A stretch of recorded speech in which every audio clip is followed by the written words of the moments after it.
no coração. Está no Evangelho de Mateus, capítulo 16, versículo 18 a 19, tem tudo a ver com esse momento que acabamos de vivenciar aqui, com estes que se tornaram parte da igreja pelo batismo, pela restauração, pela profissão de fé.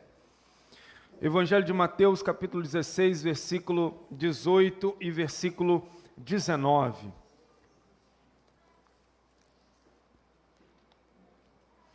Diz assim a palavra do Senhor. Vamos ler juntos? Também eu te digo que tu és Pedro, e sobre esta pedra edificarei a minha igreja, e as portas do inferno não prevalecerão contra ela. Dar-te-ei as chaves do reino dos céus, o que ligares na terra terá sido ligado nos céus, e o que desligares na terra terá sido desligado nos céus. Por que participar de uma igreja? Será que não dá para viver essa fé no contexto da individualidade? Será que esse slogan, Jesus Cristo sim, igreja não, está certo? Será que a gente fez uma boa coisa em vir aqui hoje? Ou será que uma coisa melhor seria se estivéssemos num shopping? Ou se estivéssemos em casa vendo uma série da Netflix ou algum programa de TV? Por que fazer parte de uma igreja? Será que não é perca de tempo nos reunirmos aqui? Será que você não estaria ganhando mais se estivesse envolvido com uma outra coisa? Ou será que se você dissesse assim, eu não preciso de igreja, eu me basto. Eu não preciso de estar numa comunidade com a Bíblia na mão e com Deus no coração, já é o suficiente. Queridos, nós não podemos ter medo das perguntas. Quem tem medo de perguntas é político. A igreja não. A igreja só faz sentido se ela sobreviver a todos os ataques de perguntas. Será que você fez uma boa coisa em estar aqui?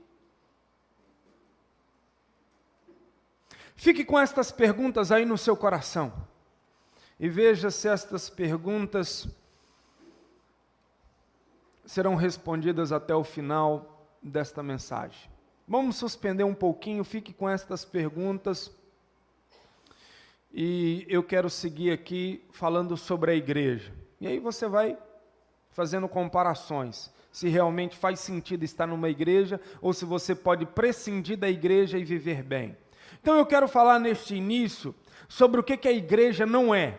Nós precisamos saber o que a igreja não é. Primeiro, a igreja não é um indivíduo, mas uma comunidade de pessoas. Tem até um slogan bonitinho que eu vejo a galera aí dizendo assim, eu sou a igreja. Eu não preciso estar numa igreja, eu sou a igreja.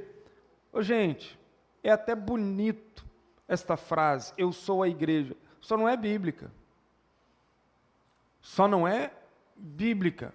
No máximo, nós podemos fazer parte de uma igreja, podemos ser membros de uma igreja, podemos ser membros do corpo de Cristo que é a igreja, mas nós, na nossa individualidade, eu não posso dizer, eu sou a igreja.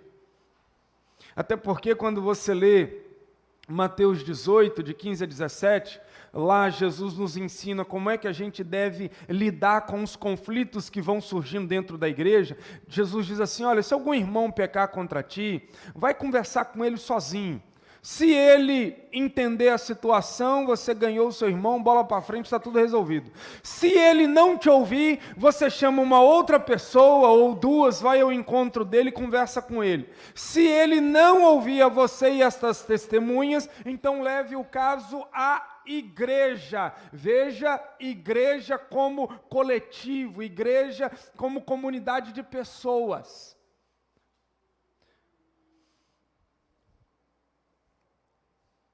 Eu faço parte da igreja, mas eu não sou a igreja. Eu sou um membro da igreja, mas eu não sou sozinho a igreja. A igreja somos nós no coletivo, reunidos na presença de Jesus para glorificá-lo. Aí a igreja se tornou realidade. Segundo lugar, a igreja não é um lugar, mas uma comunidade de pessoas. O termo igreja, na língua grega em que foi escrito o Novo Testamento, pelo menos boa parte dele, se pronuncia eclesia. Eclesia significa reunião de cidadãos chamado para fora de seus lares, para um lugar público, assembleia. Já num contexto mais religioso, a palavra significa assembleia de cristãos reunidos para adorar em um encontro religioso. Então, igreja não é um lugar, embora a gente teime em dizer, eu vou à igreja. Só que você fala igreja no sentido de prédio. Vai ter culto na igreja? Vai ter culto na igreja. Como se pudesse existir culto sem a igreja. No coletivo, jamais.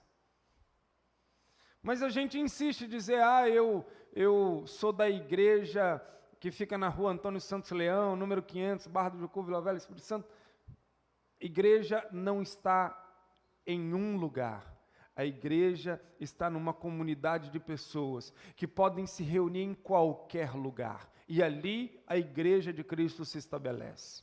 Pode ser num shopping, numa praia, numa casa, num campo, numa choupana, numa cabana. Se pessoas se reúnem em nome de Jesus, ali se faz a igreja. E outra coisa, a igreja não é propriedade particular de ninguém. Igreja não é propriedade particular de ninguém. É errado, biblicamente falando, quando um pastor diz, na minha igreja, pastor não é dono de igreja nenhuma. Alguns podem até ser donos do prédio que foi alugado por uma igreja, podem ser donos de um som que foi emprestado para uma igreja, mas o único que é dono da igreja é Jesus Cristo. Então o que a igreja não é? Não é um indivíduo, não é um lugar e não é propriedade particular de ninguém. Posto isto, eu quero dizer a você que a igreja é o melhor ajuntamento de pessoas para você ter o seu lugar. Quer colocar sua cadeira junto a um grupo de pessoas e se dar bem, e viver com paz, e viver com a mente tomada de realidades espirituais, coloque a sua cadeira junto à igreja do Senhor Jesus. E aí então, o meu chamado a você, nessa noite, faça parte da igreja enquanto dá tempo, tá bom? Quero te convidar a fazer parte da igreja enquanto dá tempo. Você diz assim, mas por quê? Fazer parte por quê? Então eu quero dizer a você, baseado no que Jesus disse aqui, ó. Primeiro, faça parte da igreja. Ela tem um excelente fundamento. Jesus disse assim, ó, e sobre esta pedra edificarei a minha igreja. A igreja, queridos, está fundamentada em Cristo Jesus, o nosso Senhor e o nosso Salvador. E é curioso a gente ler com calma o texto, porque Jesus ele está num jogo de linguagem aqui com Pedro. Jesus está num diálogo com Pedro e Jesus diz assim, também eu te digo que tu és Pedro. Pedro, você tira o O, coloca A e você encontra o significado do nome dele, pedra. Pedro, pedra, rocha. E aí Jesus diz assim, tu és Pedro, tu és rocha, e eu vou iniciar um movimento, eu vou iniciar uma instituição, eu vou dar origem ao corpo, ao meu corpo, a igreja. E eu vou edificar a minha igreja sobre uma pedra. Mas não é você, Pedro, pedra. É sobre esta pedra que sou eu. Eu vou edificar a igreja sobre mim, Porque sobre mim a igreja não afunda, sobre mim a igreja não quebra, sobre mim a igreja não vai ser abalada por coisa alguma. Queridos, nós somos muito preocupados com os fundamentos, não é? Um dia desse a gente teve uma festa aqui em cima, e aí o Márcio Rangel me procurou e disse assim: pastor, quantas pessoas que a gente pode colocar por metro quadrado aqui nesse salão social? Eu disse, não sei. Aí passou 2 dias, ele ficou muito preocupado com esse negócio. Ele disse assim: pastor, estou arrumando aí um engenheiro para fazer o cálculo de quantas pessoas que a gente pode colocar por metro quadrado aqui nesse salão social. Por que o Marcinho está preocupado com isso? Porque ele não conhece os fundamentos dessa igreja. Ele não sabe como isso aqui foi feito. Quando nós olhamos para a igreja do Senhor Jesus, a gente tem a certeza de que ela seguirá marchando triunfante, não se partirá pelo caminho, não deixará de existir, não será superada por nenhuma tecnologia, ou nenhuma descoberta da ciência, ou nenhuma idealização de novos ajuntamentos e relacionamentos, porque esta igreja foi edificada sobre o Senhor Jesus Cristo. Ele é a pedra angular. Pedra angular na arquitetura antiga era uma pedra que todas as demais pedras estavam tendo seu ponto de equilíbrio nela. Removida a pedra angular, o prédio vinha abaixo. Alguns tetos também na arquitetura antiga, eles tinham esta pedra angular. Então se fazia o prédio de uma capela, de um palácio, de alguma coisa. Se você removesse essa pedra, todo o teto vinha abaixo, a pedra angular. A igreja de Jesus não cairá, porque ela está fundamentada nele mesmo, ele é a pedra de esquina. Mas em segundo lugar, faça parte da igreja, ela tem um excelente edificador. Jesus Cristo diz: e sobre esta pedra edificarei a minha igreja. Olha, é muito comum na história da igreja, alguma pessoa que tem um terreno, tem um espaço, chegar para uma liderança religiosa e dizer: olha, eu estou cedendo aquele espaço ali, vocês podem construir um templo ali, um lugar de reunião, tá bom? E esta pessoa doa o espaço e sai de cena. Jesus Cristo não fez isso. Jesus Cristo não disse assim: Pedro, tu és pedra, mas tu és uma pedra que não dá para eu colocar a instituição das instituições sobre você, a igreja. Mas tem mais. Eu não vou me ceder apenas como fundamento, eu serei o próprio edificador da minha igreja. E aí é interessante que o apóstolo Pedro, lá na sua primeira carta, ele diz então que Jesus é esta pedra angular e que Jesus está trazendo pedras vivas para serem colocadas sobre este prédio. Olha que linda esta imagem. Jesus Cristo é o fundamento, ele é a pedra principal, e cada pessoa que vai entregando-se a ele como em fé, esta pessoa então torna-se uma pedra viva e é posta nesse edifício em que ele é o edificador. Aleluia, glória a Deus. Mas ainda, em terceiro lugar, faça parte da igreja, porque ela pertence ao mais excelente dono. Jesus Cristo disse: sobre esta pedra edificarei a minha igreja. A igreja pertence a Jesus. Quem é Jesus? Jesus é o Filho de Deus. É a segunda pessoa da Trindade, que no tempo e no espaço se fez homem. Nasceu de uma virgem, viveu impecável aproximadamente durante 33 anos, morreu numa cruz em lugar de pecadores, ressuscitou ao terceiro dia, depois de ressurreto ficou 40 dias ainda pregando sobre o reino de Deus, depois ele foi assunto aos céus, e ele está sentado à destra de Deus, aguardando o dia em que Deus Pai há de dizer para ele que chegou o fim da ordem presente de coisas, e que ele deve vir para estabelecer um novo céu e uma nova terra. É esse que é o dono da igreja. É esse que diz: a minha igreja. Sabe por que que a igreja é dele? Porque esta igreja foi comprada por alto preço. Lá em Atos 20, 28 diz assim: atendei por vós e por todo o rebanho sobre o qual o Espírito Santo vos constituiu bispos, para pastoreardes a igreja de Deus. Preste atenção agora. A qual ele comprou com o seu próprio sangue. Agora preste atenção. Se a igreja é de Jesus, e eu estou nela pela fé, pelo batismo, pelo relacionamento com Deus, logo Jesus é o meu dono. E que privilégio pertencer a Jesus.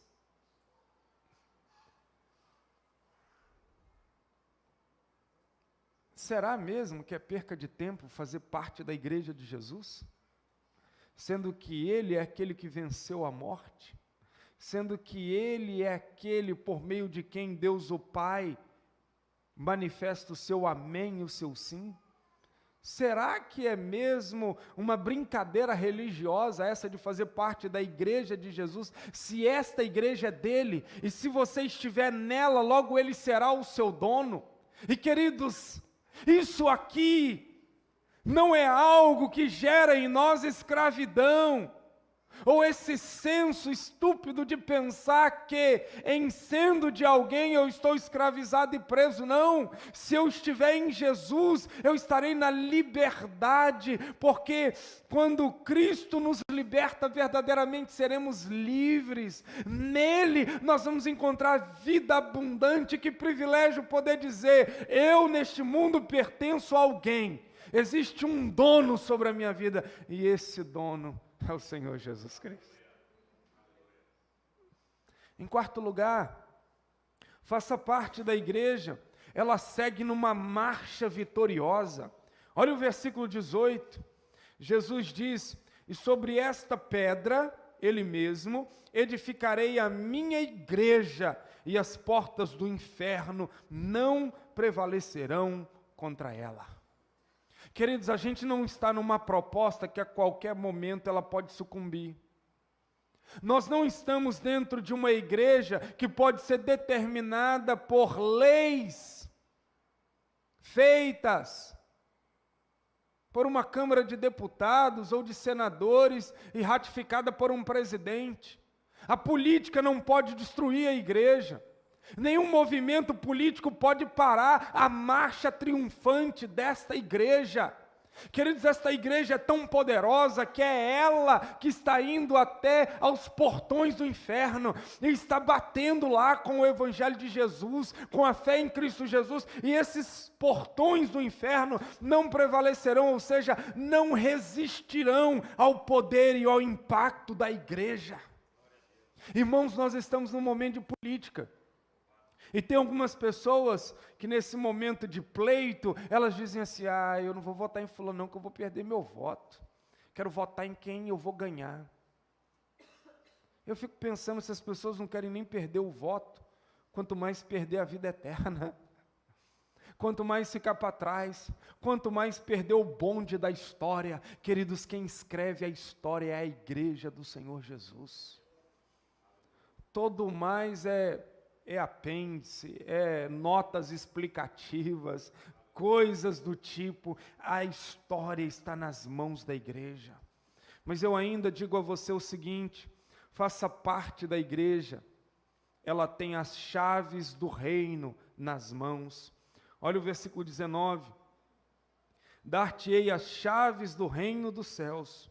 O que ligares na terra terá sido ligado nos céus, e o que desligares na terra terá sido desligado nos céus. Chaves são símbolos de poder e autoridade. E Jesus está colocando as chaves nas mãos da igreja. E Jesus está num trocadilho de palavras, ele está num jogo de linguagem aqui muito interessante. Ele disse para Pedro: Pedro, tu és pedra, mas a minha igreja eu não coloco sobre você, eu coloco sobre mim, eu sou a pedra. Logo à frente, a gente tem a revelação do porquê a igreja de Jesus não podia ficar sobre Pedro. Porque logo à frente Jesus vai dizer: olha, eu vou para a cruz. Aí Pedro chama Jesus no particular e diz: não, Jesus, o que é isso? Que ideia é essa de ir para a cruz? Tira isso da sua cabeça, vamos viver outra realidade de vida. Jesus olha para Pedro e diz assim: arreda-te de mim, Satanás. Tu és para mim, o quê? Pedra de tropeço. Jesus está brincando com as palavras. Agora, novamente, Jesus está num jogo de palavras. Jesus diz que esta igreja poderosa vai bater na porta do inferno. As portas do inferno. E diz que a igreja não está chegando lá na porta do inferno com chaves, não. A igreja chega às portas do inferno e começa a bater, de modo que as portas não prevalecem, não resistem ao avanço da igreja. Aí Jesus agora diz: mas vamos mudar aqui a conversa. Eu tenho um castelo, eu tenho um céu, eu tenho um lugar que é meu, eu tenho um paraíso. E nesse paraíso não pode se chegar como se chega ao inferno, batendo e destruindo. Eu vou colocar nas mãos de vocês as chaves para adentrar a esse reino espiritual. Estas chaves são poder e autoridade. E estas chaves, queridos, o que elas são? É a pregação do Evangelho. É a pregação do Evangelho. Jesus Cristo entregou as chaves, o que? A comunicação do Evangelho. Preguem o Evangelho, levem adiante essa boa mensagem, e daí então, aqueles que forem se ligando a esta mensagem, aqueles que forem se ligando a este anúncio, o céu estará dando sim para o sim que eles derem ao Evangelho, e os céus estará dando um não para aqueles que derem um não ao Evangelho. Queridos, nós não estamos brincando de igreja aqui. Passatempo religioso é até interessante para algumas pessoas, mas não para mim. Isso aqui é verdade, isso aqui é realidade. Jesus Cristo, Ele é o cabeça da igreja, e a igreja não age como corpo sem o cabeça. E à medida que a igreja, como corpo de Cristo, age com a anuência, com a bênção, com o sim do cabeça Jesus Cristo, ela abre portas e ela fecha portas. Efésios 1, 22 e 23 diz assim: e pôs todas as coisas debaixo dos pés, e para ser o cabeça sobre todas as coisas, o deu à igreja, a qual é o seu corpo, a plenitude daquele que a tudo enche em todas as coisas. Efésios 5, 23, Cristo é o cabeça da igreja, sendo este mesmo o salvador do corpo. O poder se concentra nas mãos da igreja, dadas pelo cabeça dela, Cristo Jesus, o nosso Senhor. Jesus Cristo diz em Mateus 18, 15 a 18, se o teu irmão pecar contra ti, vai arguí-lo entre ti e ele só. Se ele te ouvir, ganhaste teu irmão. Se porém não te ouvir, toma ainda contigo uma ou duas pessoas, para que pelo depoimento de 2 ou 3 testemunhas toda palavra se estabeleça. E se ele não os atender, dize-o à igreja.